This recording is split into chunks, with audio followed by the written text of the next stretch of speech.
Buildup होते हुए system में नजर आ रहे हैं। कैसे रीड कर रहे हो आप डेटा को?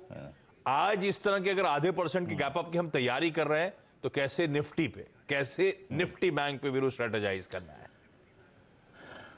जी देखिए, गुड मॉर्निंग आशीष। कल हमने बात की थी कि एग्जैक्टली हमारे पास एक रेंज है और उस रेंज का हायर एज है 20 डे एक्सपोनेंशियल मूविंग एवरेज और उस रेंज का लोअर एज है 17,700 17,600। देखिए, परसों का जो शुक्रवार के स्टैट्स है उसमें हम अपने साथ क्या लेके आए थे? उसमें हम एक चीज़ सबसे बड़ी लेके आए थे, वो ये थी कि 1,35,000 पुट बेची थी एफआईज ने। 17,700 600 की स्ट्राइक पे, 17,500 की स्ट्राइक में सबसे स्ट्रॉन्ग पुट राइटिंग हुई थी। और कल हम 20 डिमा को बाइसेक्ट नहीं कर पाए और मैं बहुत बारीकी से बोलूँ तो 17,850 को पार नहीं कर पाए, जो कि एक सप्लाई जोन है आशीष। पर आप एक चीज़ याद रखिएगा, अप्रोच मेरी वही थी और आज भी वही है। डिप्स काम करेंगे अराउंड दैट बेस। आपको शायद क्लोजिंग उतनी अच्छी ना लगे, लेकिन आप इंट्राडे स्विंग को देखिएगा आशीष। एग्जैक्टली 17,700 ने बार बार एक स्विंग जनरेट किया ऊपर की तरफ, यही हमारा था बेस वन। आप निफ्टी बैंक को देखिए, हमारा बेस वन था 41,271, उसका लो एग्जैक्टली वही है और प्रॉफिट बुकिंग वहीं से आई 722। वो क्या है? 20 डे एक्सपोनेंशियल मूविंग एवरेज। दोनों ही इंडस्ट्रीज ने 20 डेमा को अपना एक सप्लाई जोन बना रखा है और दोनों ही इंडस्ट्रीज ने पुट राइटर्स के जोन को रिस्पेक्ट किया।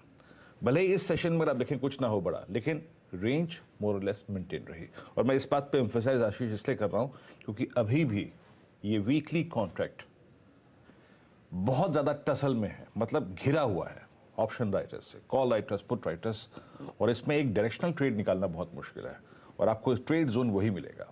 इसको मैं एस्टेब्लिश करने की कोशिश करता हूं शुरू से।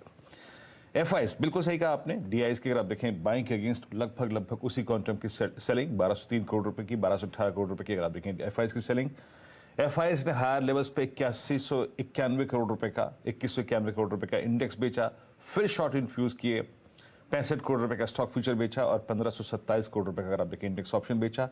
मोर और लेस यहाँ पे कॉल राइटर बने हैं वो 1,30,000 कॉन्ट्रैक्ट के, 73,000 कॉल लॉन्ग और करीब 25,000 पुट शॉर्ट।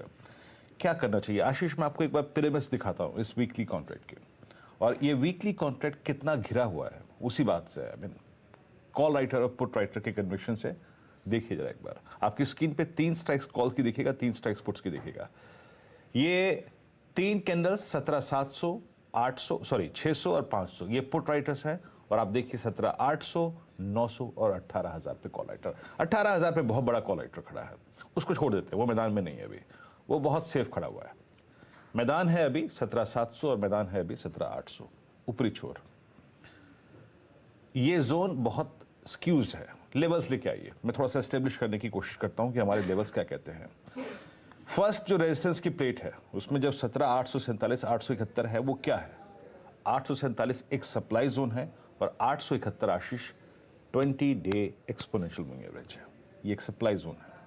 उसके बाद 956 जो है और 973 है वो बजट डे का हाई है और 18,010 पे आपका कॉल राइटर है, ये आपके सप्लाई जोन है। आपको इसके नीचे के जोन को ट्रेड करना है और यकीन मानिए 847 871 एक बहुत स्ट्रॉन्ग सप्लाई जोन है।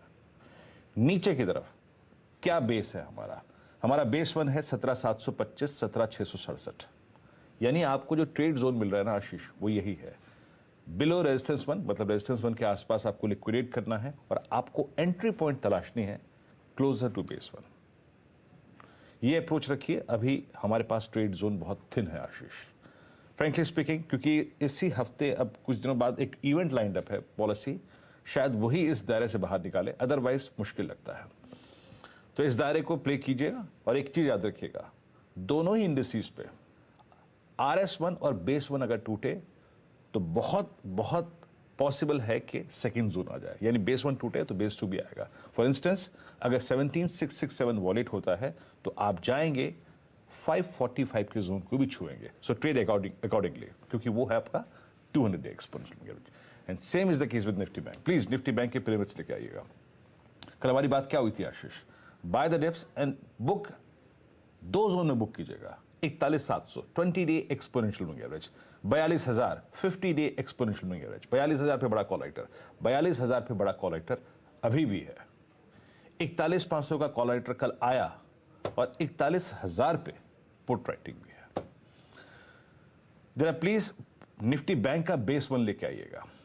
क्लोज बहुत अच्छा नहीं था निफ्टी बैंक का कल, but still during the day swing वो मिले। निफ्टी बैंक का बेस 1 लेके आइएगा। बेस 1 क्या है, थोड़ा मैं आपको समझाने की कोशिश करता हूं। 41,244 ये exactly 100 day exponential moving average है और 41,000 पुट राइटर्स का जोन है। यहां पे कितनी पुट खड़ी हुई हैं? अप्रोक्सीमेटली 41,000 पे जो आउटस्टैंडिंग पुट्स का डेटा है वो ये कहता है कि यहां पर लगभग 15,39,000 पुट खड़ी हुई हैं। बेस 1 के ऊपर के डिप को बाय करना है।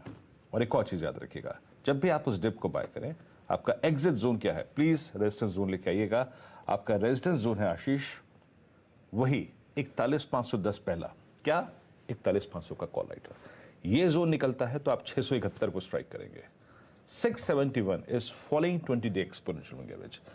यहां प्रॉफिट्स को बुक कीजिए। और एक और चीज याद रखिएगा, since it's a gap up, अगर 671 की ट्रेजेक्टरी आशीष ये पार हो जाए, सस्टेन हो जाए फॉर 15 मिनट्स, तब आप एक स्विंग दिखेंगे टुवर्ड्स 872 और 938। 938 क्या है? ये है एग्जैक्टली निफ्टी बैंक का लास्ट ड्यू एवरेज, वो है 50 डे एक्सपोनेंशियल मूविंग एवरेज। आशीष बढ़िया। ये रही भाई निफ्टी बैंक की आज मंगलवार के दिन बढ़िया स्ट्रैटेजी। अच्छा, वीरू ने कहा एक बड़ा ट्रिगर की जरूरत है बाजार को, और वो ट्रिगर शायद हो सकता है क्रेडिट